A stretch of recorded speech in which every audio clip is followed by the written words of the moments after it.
स्वतःचं नाव घ्यायला खूप शिकली. छान. मला समजलं, स्त्रीच्या इच्छा पूर्ण केल्या पाहिजे, तिला साथ देण्याचा दृष्ट आहे.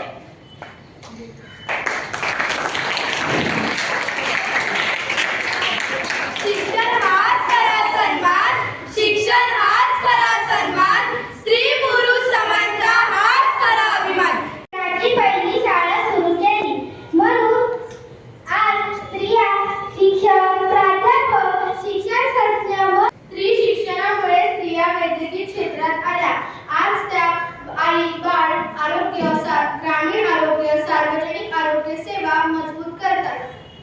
सावित्रीबाईंच्या शिक्षणाच्या विचारामुळे स्त्रिया विज्ञान, अंतराळ, संगणक या क्षेत्रात देशाचं नाव उज्ज्वल करत आहेत.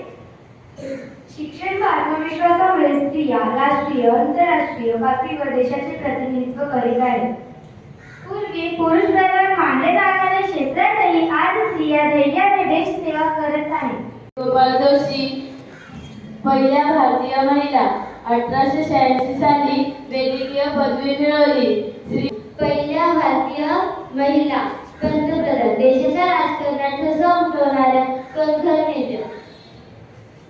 माननीय प्रतिभाताई पाटील पहिल्या महिला राष्ट्रपती, 2007 ते 2012 या काळात राष्ट्रपती पद भूषवले. अंतराळात जाणारी पहिली भारतीय महिला, अंतराळात विज्ञानात भारताचं नाव उज्ज्वल केलं. माननीय किरण बेदी पहिल्या भारतीय महिला IPS, पोलीस सेवेत शिस्त, धाडस आणि सुधारणा. सावित्रीबाई फुले, हो तीच सावित्री जिच्या हातात पुस्तक पाहून समाज हादरला होता.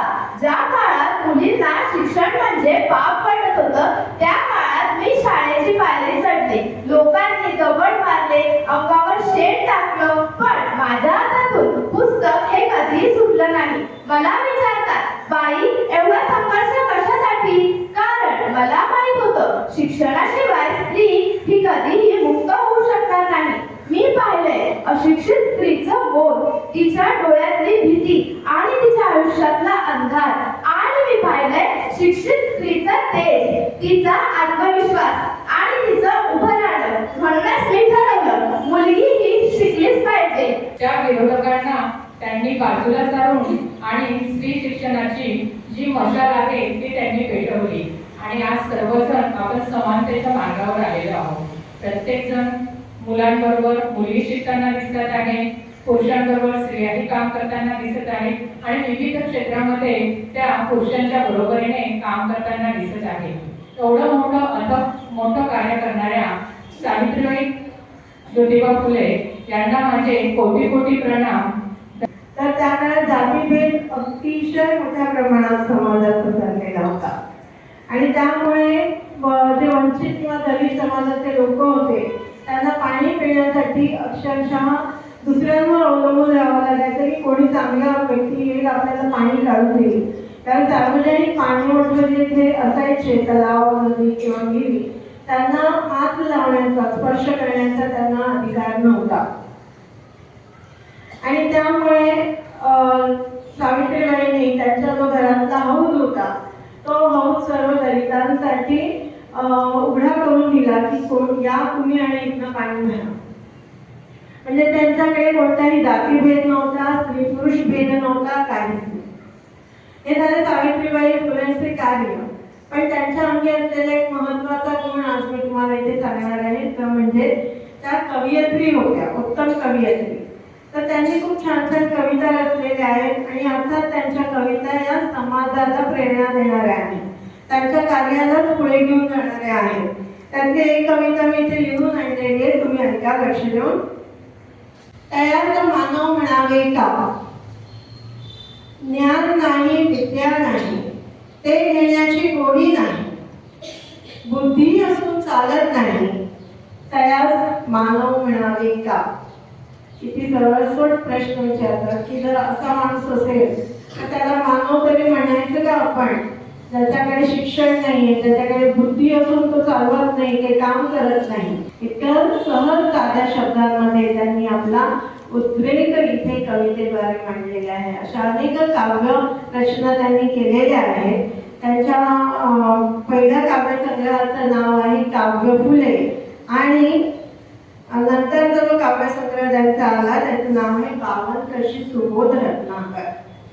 अशा प्रकारे अनेक कविता त्यांनी रचल्या. अशा या सावित्रीबाई फुले यांच्या महान कार्याला माझे कोटी कोटी प्रणाम. त्या आयुष्यामध्ये ज्याने चांगले क्षण आणलेले आहेत, ज्याच्यामुळे आपल्याला हे मिळालेलं आहे, त्याच्याबद्दल आपण विनम्र असायला हवं. आपल्याला त्याच्या कार्याची जाणीव ठेवायला हवी. जोपर्यंत आपण जिवंत आहोत तोपर्यंत आपलं हे स्वातंत्र्य आपल्याला सावित्रीबाईंमुळे मिळालेलं आहे हे कायम लक्षात ठेवा. मुलींचं जसं काम आहे की त्या डॉक्टर, इंजिनियर, त्यांना हवं ते पायलट, हवं ते त्या होऊ शकतात, IAS ऑफिसर होऊ शकतात. पण सावित्रीबाईंना सर्वात प्रथम घडवणारे ज्योतिबा फुले होते. हा जो विचार होता तो ज्योतिबा फुलेंच्या मनात आला होता आणि ज्योतिबा फुलेंनी सावित्रीबाईंना ते सांगितलं आणि सावित्रीबाईंनी त्यांना साथ दिली. चित्त सांभाळणारी स्वावलंबी अशी व्यक्ती समजा आणि मग तुम्ही काय करा, मग तुम्ही सावित्रीबाईंना अभिवादन करा. फक्त हार तुरे म्हणजे सावित्रीबाई नाहीत.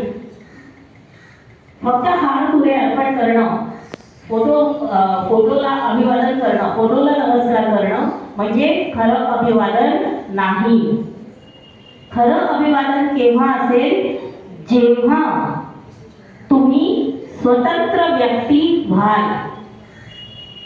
खरं अभिवादन तेव्हा असेल जेव्हा तुम्ही मुलांनी तुमच्या आयुष्यामधल्या प्रत्येक स्त्रीचा तुम्ही आदर कराल. अज्ञानाच्या अंधाराला जिने दिला लढा, स्त्री शिक्षणाने रचला प्रगतीचा हा गाडा. दगड गोटे सोसले अंगावर, परीना डगमगलली ती क्रांती ज्योती सावित्री, युगायुगांची माऊली. जय सावित्री जय क्रांती.